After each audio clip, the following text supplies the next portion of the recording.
guys, Rob from Epic Dungeon Tiles, and today we're going to do a little tutorial just to show you how to make these little scrap heaps. So they've got some wires on them, little cogs and things like that, a little bit of, there you go, so you can see like the wires and a little bit of foliage on there and stuff like that.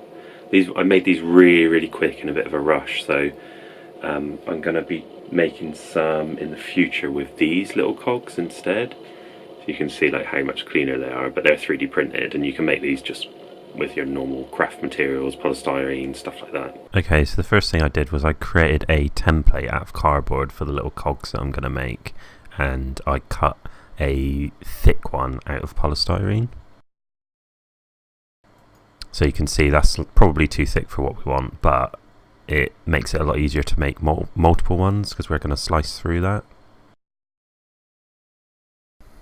So there they are sliced up, and we've got three really quick just by cutting one thicker kind of cog out, and then we can make a cool pattern with them.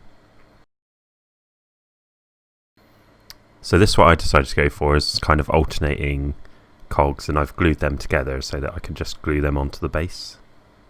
We're going to be using our standard base MDF sand with some PVA glue. The other thing I'm doing is kind of sheet metal, so I just cut some squares out of the polystyrene as well. So I decided to cut just some more random shapes, some little discs, little squares, triangles, just to kind of make the feeling of different types of metal that have just sat there. And then I glued them all onto the base. So you can see we've got that cog that we did before, and then some of the sheet metal. And then what I did was add some of this wire and just bent it round into sort of different shapes, and I wrapped some round my paintbrush to make springs and things like that, and they look really cool when they're painted. And then we paint the whole thing black. This just helps a lot if you make sure you get into those little sort of hard to get areas on the black.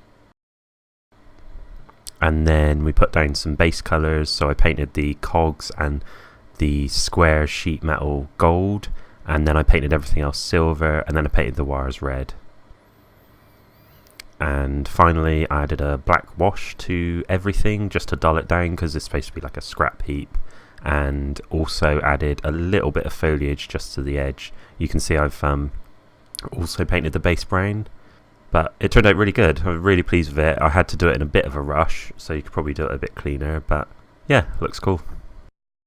Okay, so I hope you enjoyed the video, and if you want to see any more like this in the future, don't forget to leave a comment below, and also like and subscribe, and yeah, we'll see you in the next one. Cheers!